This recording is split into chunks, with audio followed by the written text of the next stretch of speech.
Bien, estamos con el doctor Néstor Sáuez, que es primer egresado de la Escuela de Derecho, hoy facultante de Derecho de la Universidad Nacional de Rosario. Es profesor por la Universidad Nacional de Buenos Aires y profesor en la Universidad Católica Argentina. En esta oportunidad vamos a charlar sobre la implementación del sistema de juicios por jurados en nuestro país. Como primera pregunta, doctor, ¿hay algún derecho público subjetivo con respecto a ser juzgado por un jurado y también si las cláusulas de la Constitución Nacional que se desprenden las mismas que regulan sobre el tema?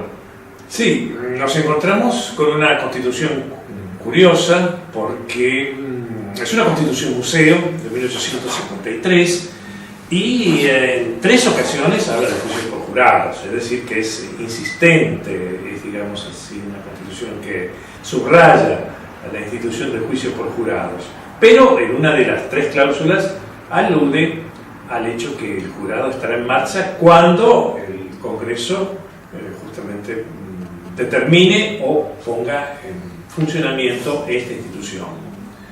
Por lo tanto, hay una regla constitucional, o hay unas reglas constitucionales, como digo, llamativas. 3 veces el juicio por jurado, pero el Congreso es el dueño del tiempo para lanzarlo, para programarlo, para instrumentarlo. Y justamente eso pregunta si la gente tiene un derecho público subjetivo a ser juzgado por un jurado. Hay un caso importante en el siglo XIX, a poco de sancionarse la Constitución, planteado por un ciudadano Mulhall, quien exigía ser juzgado por un jurado y no por los jueces comunes, los jueces togados, los jueces abogados. Y ahí la Corte Suprema determinó que si bien la Constitución mencionaba, como digo, en 3 circunstancias diferentes el juicio por jurados, la puesta en marcha, la puesta en acción del instituto, la instrumentación, la reglamentación del juicio por jurados quedaba a merced del criterio discrecional del Congreso. Dicho en otras palabras, dijo la Corte Suprema, y no ha cambiado tal criterio, dicho en otras palabras, hasta que el Congreso no ponga en funcionamiento el juicio por jurados, nadie tiene la facultad o el derecho a ser juzgado por el mecanismo del juicio por jurados. Y es un dato subjetivo que durante tantos años, más de 150, no ha sido todavía implementado en el orden nacional. Tenemos alguna experiencia en Córdoba interesante con el método de los escabinos, pero no es jurado. Y ahora tenemos ya la puesta en marcha sí, en la provincia de Buenos Aires. Perfecto. Y con respecto a la reglamentación del sistema de juicios por jurados, ¿es facultativo o obligatorio para las provincias y para la nación? Claro, muchos catedráticos o especialistas aluden que existe un deber constitucional de implementarlo. Esa es una interpretación de la Constitución. La Corte Suprema, como digo, ya siglos atrás, ha marcado que no es un deber coactivo, no es una norma imperativa para el Congreso el hacer el jurado. O, mejor dicho, vamos a aclararlo, el Congreso tiene que instrumentar el juicio por jurados, pero el Congreso es el dueño del momento para lanzarlo. Consecuentemente, si el Congreso estima que todavía no se encuentran dadas las condiciones para efectivizar el juicio por jurados, en tal caso el instituto queda, digamos así, técnicamente congelado. Con respecto a las provincias, evidentemente tienen en principio la facultad de hacerlo, la facultad de regularlo, de diseñarlo, o la facultad de no diseñarlo, ¿no? Hasta tanto, como digo, el orden el Congreso Nacional no lo establezca imperativamente. Y la prueba es, nada mejor en este sentido, que recordar aquella vieja frase del derecho romano que la costumbre es la mejor intérprete de las leyes. Y la costumbre en Argentina ha indicado que no existe un deber, insisto, imperativo para el Congreso o para las legislaturas provinciales de lanzar obligatoria, imperativamente, el juicio por jurados. no están digamos así, en una situación de inconstitucionalidad por omisión. Ellas son, de acuerdo a la interpretación de la Constitución realizada por la Corte Suprema y el mismo texto constitucional, son las dueñas de graduar el instante de su efectivización. Pero vamos a ver también que hoy día el jurado se ha complicado por, digamos así, su difícil compatibilización con ciertas reglas que nos vienen del derecho internacional de los derechos humanos, en concreto, por ejemplo, del Pacto de San José de Costa Rica. Tema que, si quiere, lo dejamos para unos minutos más tarde. Perfecto, Sí. muy bien. Bien, ya que mencionaba el Pacto de San José de Costa Rica, ¿encuentra algún problema, alguna contradicción entre el Pacto de San José de Costa Rica, la Convención sobre Derechos Humanos y la aplicación del juicio por jurados? Sí, mire, ha ocurrido lo siguiente. La Constitución diseña la Constitución Nacional, ¿no? El juicio por jurados, estamos hablando de mediados del siglo XIX. Desde entonces hasta ahora ha corrido mucha agua bajo el puente y las reglas del debido proceso se han afinado. Por ejemplo, la Corte Interamericana de Derechos Humanos, en el caso Cantos, entre otros, ha indicado que es una condición de validez de las sentencias que éstas encuentren una debida fundamentación y motivación. Es decir, las sentencias tienen que explicar el por qué se resuelve de una manera y no se resuelve de otra. Tienen que dar razones que expliquen el contenido y la parte resolutiva de los fallos. Eso es una garantía del debido proceso. Y también lo ha dicho nuestra Corte Suprema de Justicia en centenares de pronunciamientos sobre la obligación de motivar y de fundamentar los veredictos judiciales, máxime en el ámbito penal, máxime si se trata de condenas. Perfecto. Ahora bien, el problema que tenemos con el juicio por jurados es que el jurado no da fundamentos de sus decisiones. El jurado dice, fulano tal es culpable, fulano tal es inocente. Y esa es una decisión soberana y de acuerdo al sistema de íntimas convicciones de cada uno de los miembros del jurado. Bueno, eso que en el siglo XIX, en el mundo norteamericano y anglosajón, donde se practicaba específicamente el jurado, no tenía problemas, hoy sí tiene graves problemas. Y esto, entre otras cosas, porque el condenado, o un jurado, por determinado delito, en base a un veredicto no motivado, no fundado por el jurado, tienen derecho a recurrir de la sentencia, de acuerdo al artículo 8 del Pacto de San José de Costa Rica, ante un juez o tribunal superior. ¿Y cómo va a impugnar un veredicto que no tiene fundamentos, que no tiene motivación, que no tiene fundamentación? Por lo tanto, eso yo lo entiendo un problema prácticamente insoluble hoy.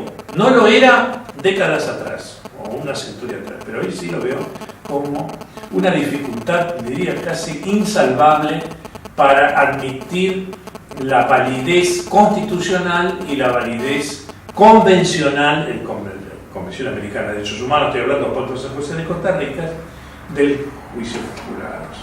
Bien, y con respecto a la implementación en nuestro país, se desprenden de algunos problemas, ya que bueno, es costoso quizás, y la integración de los jurados.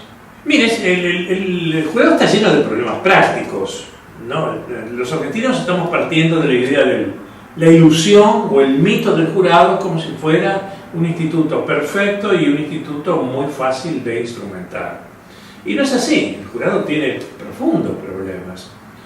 Uno de ellos, por ejemplo, es el económico, o sea, hay que contar con los recursos suficientes para solventar, para indemnizar de algún modo a los jurados por su desempeño durante los días que dura su labor, que la labor puede ser corta, pero normalmente insume varias jornadas. Tienen que escuchar las pruebas, tienen que valorarlas. Yo lo he apreciado muchas veces en Estados Unidos. Esto lleva su tiempo y consecuentemente tenemos que disponer del dinero para, como digo, superar estas urgencias o estas indemnizaciones. Eso por un lado.